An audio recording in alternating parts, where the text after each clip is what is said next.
If we're being honest, most humans are slaves to their emotions. They have no control over them. The second they get mad, it's just balls to the wall, just yelling, angry, doing whatever to express that. Whenever they're sad, they really can't control that. They fall into a depression. One bad interaction, one rejection, one small inconvenience will ruin their whole day instead of just sitting with it and getting over it and letting their day continue. If you can develop this almost unshakable mindset that's like rock solid, where you can actually, sit with your emotions, feel them, but control them enough to where you don't let it just rule your world, ruin your day, or whatever is going on in your life too. Like let it have an impact on that and just kind of fuck your life up. Then you'll be almost like a superhero. The reason why most humans are slaves to their emotions is because your emotions are probably running on autopilot just like everybody else, but there's certain people who actually take the time to try to develop more presence, and they can have control over their emotions because they realize in the moment. Like, let's say you get angry. You usually don't realize it. It just takes over and you're expressing that. But the people who are super present and put time into that, they register when they're angry and they can sit with it and determine how they want to express that. Like, for example, I'm pretty good at expressing my emotions. I suppress them pretty well. I don't say suppress, but I control them pretty well. But there are exceptions. Like whenever I'm in traffic, like I'll be driving, and then some stupid bitch will pull out in front of me. It's like she won't even speed up. So I just gotta sit there like, bro, what the fuck are you doing, you dumb bitch? Speed the fuck up. We're in a fucking 55 and you're going 40. And then she'll just stop and turn in someplace while she pull right in front of me. I'm like, bro, what the fuck is, like, I'll be yelling top of my lungs in my car, just pissed.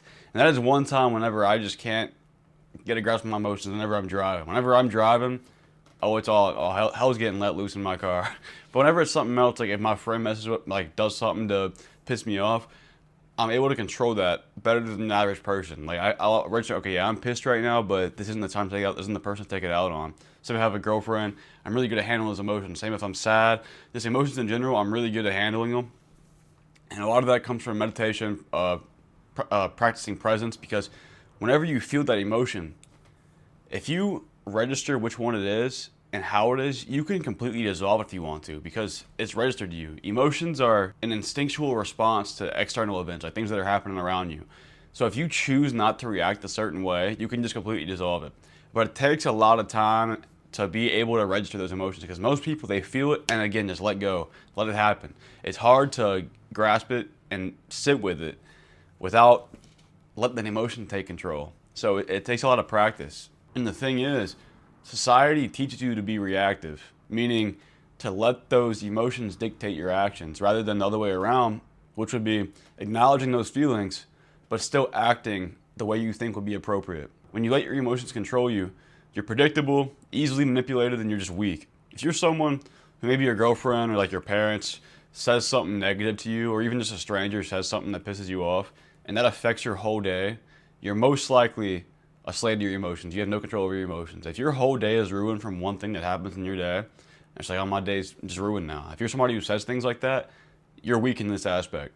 For me, if something bad happens, the way I like to think about it and the way I framed it, and instead of saying my day's ruined, I'd be like, oh, my next 10 minutes are ruined. So it's like a bad 10 minutes rather than a whole day.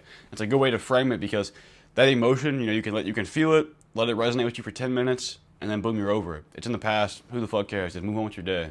It's a problem if you can't do that, because you're just being fully controlled by your emotions, and other people can see that. And if the wrong people in your life, they'll abuse that and use that against you, and they can honestly control you very easily if you're somebody who's like that. So the way you can be the person in control of your own emotions is by first separating your emotions from your actions. Just because you feel something, feel a certain way, doesn't mean you have to act on it. Train yourself to feel it for a second. Don't react immediately. Just feel that emotion and then decide what you want to do. And even ask yourself, is this emotion useful right now? Because a lot of the time it'll just make things worse. If you feed on that emotion and listen to the reaction that it wants, you're most likely going to make the situation way worse. Think of like a high intensity situation where everybody's freaking out. Like, just society's just freaking out. Everybody's just lost their mind. And then that one leader steps up. Like, usually it's like in a movie or something. It's like some dude who'll step in and try to take control of the situation. They're always calm. They're always assessing the situation, not freaking out, not letting their emotions take control, and they guide everybody through it. And that's the guy you should be wanting to aspire to be. So example of how you could use this in your life some ways, maybe somebody's insulting you, and typically you would lash out and just like get pissed and maybe insult them back or something, but you could just sit there and not react, because in that scenario, their words have power over you. Maybe you say something back, but you say it in a calm way where it's like, okay, their words really didn't get to you, but now you're saying something back in a calm way. They're going to be even more pissed. You don't want anybody's words having power over you, because then you're just going to be lowering yourself, not even just to their standard, but just on the social hierarchy, because it's going to show how emotional you are. And men shouldn't, I don't say men shouldn't be emotional, but they should have control over their emotions, or at least in my opinion. And a good way to keep yourself present enough to be able to understand when you're feeling an emotion and learn to think about it rather than just instantly react is to practice meditating. Meditating helps so much. It helped me a lot. I'm trying to get back into it. It's hard to stick to, but whenever you can stick to it, man, it's a game changer when it comes to your life, your mental health, and the way you just go about doing things. But that's not what this video is about, but it can help a lot. So if you're curious, try to find a video or something that'll help out. I might make one in the future, but it really does help. And part of the reason I say that is because meditating helps you be able to control your focus. What you focus on dictates your emotions. That's how you're going to be feeling. Most people fixate on problems, other people's opinions, past mistakes, things like that. And that keeps them weak in like a subpar mindset, honestly, where it's like everything will just irritate you. Everything will get you in a bad mood. And you're never going to be in this powerful state where you just don't get bothered by these things. Instead of falling in that trap, they sound corny, but like ways you can go about getting out of that way of thinking and shifting it is by shifting your thinking from things like, I don't know, instead of like, why did this happen to me? How can I grow from this? Or instead of thinking, this is unfair, whenever you're in like a bad situation, think about, okay, what can I control in this situation? Because there's always something you can do. If you can't do anything about it, there's no point in stressing about it and trying to be emotional over it. You're going to become more emotional resilient over time just from experiencing new things. So actually going out and trying to experience more is going to help you in this aspect in general. But if you're actively going out, exposing yourself to discomfort, you're going to naturally get better quickly at having this like unshakable mindset. The more you voluntarily face challenges, the quicker it'll be, and the less your emotions will affect you and the more control you'll have over them. Things like intense workouts, getting rejected, cold showers and shit like that, like the corny shit. That stuff is, like, even though it's corny, that cold showers and stuff, it does help your discipline, and it's uncomfortable. Sitting in those negative emotions, you're going to learn how to control them better. Now, things like intense workouts, same thing. Like, you're just going super hard. You probably don't want to be working out that hard. And you're sitting in that negative emotion, and you're not letting it take control. You're not letting it make you quit. And that's going to be a good way to toughen up your mental resilience. That's what I mean by experience over time. The more you sit with these emotions, the better you're going to be at handling your own emotions in just all aspects. And it goes a long way.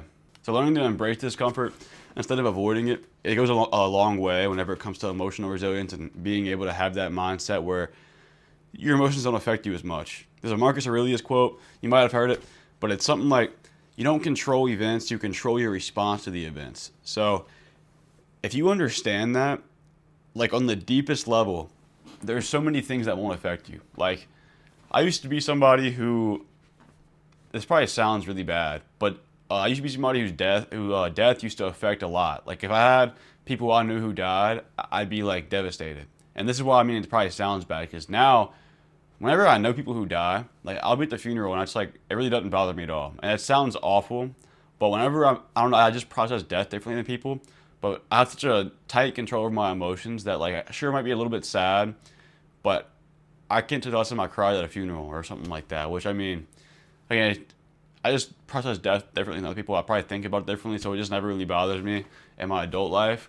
But all aspects, like, whenever something shit around me happens, it doesn't register as that way to me. It's just like, okay, well, this is just part of life. I know there's ups and downs in life, so I mean, it's whatever, it's going to pass eventually. I don't get, like, super down and, like, super depressed because I know at some point it'll pass. Same with in a relationship, whenever, like, bad shit's happening and, like, maybe, like, we're in, like, a huge fight. I'm never the guy who's, like, screaming and shit because I know it's, like, okay, this is literally just, it's something that's going to, like, it's, I don't know. If your reaction to the things going on around you dictate your reality. If you're getting all, like, upset about it, it's going to make it worse because that's the way you're deeming it in your own head and that's the way you're reacting. So if you get this idea, just, like, actually sit and think about it on a deep level, you'll understand that anything going around you. It could be something good, and you can react to it in a negative way, and it won't be good anymore. Like, your response means everything to what's going on around you. Bad things will happen. People will disrespect you. Your plans will fail, but your power comes from how you react to those things. Just treat everything like a test. How can I prove that I'm in control? You ask yourself that whenever something shit's going on. Like, you really can just make everything not bad if you just choose to react in a certain way. If you get enough control over your emotions to where you can portray whichever one you want to, it's insane. Now, I don't claim to be a stoic. People who just say don't feel emotion, because I think like peak masculinity. I do agree that women are way more emotional people than men are, but I think the most masculine man is the man who portrays his emotions like the correct emotion, but does so with a sense of control over them. Like, he has enough discipline, power over himself to where he can express all of his emotions. Like, if you're sad, sure, cry. But the thing is, don't let the people around you have influence on that. Like, if you want to cry in front of people, who the fuck cares? If you can do that, if you can cry in front of a group of people as a man, you're the manliest man that I know. Because like, I can't do that. I'm gonna hold this shit back just because I'm not on that level of masculinity yet. Maybe one day in the future, but I'm the type of guy who just won't cry. Right? That's just who I am. But I have a lot of control over my other emotions. So this goes with every emotion: love, fear, sadness, happy, like all range. If you're the type of guy who can get control over all of your emotions, express them properly, but with control over them, then you're peak masculinity. And that's just my opinion. But how can you apply this stuff in your daily life? When someone tries to make you mad, just stay calm, and they'll probably be the one who gets frustrated. When you're anxious, slow your breathing down, take deeper breaths, accept the discomfort, and move forward anyway. When you fail at something, laugh at it, extract the lesson, and try again or move on. Up to you. If you're able to master this, you basically become untouchable. Like, no one has any power over you besides yourself. People are going to wonder how you stay calm under pressure. They're going to admire you, and they're going to be wondering how nothing rattles you. But it all comes down to just you being in control now, and your emotions aren't in control anymore. And that's so charismatic. People are going to look up to you more, and it's a huge leadership quality, honestly, because it's so admirable. Like, you can probably think somebody in your life who's like this, who has such good control over their emotions, they're almost never fazed by things. So start training to be like this. It's well worth it. Pause before reacting, shift your focus, and seek out discomfort. And soon you'll honestly just be a different person. You won't even recognize yourself anymore, and you're going to be amazed how differently the world feels to you. They're going to feel like you're on a different level than everybody else, if I'm being honest, because I've been there before. And you'll get over that, but it really makes you feel like you're on top of the world because you just feel like nothing really affects you. But got any value from this video? Appreciate you subscribe. Besides that, I'll see you in the next one.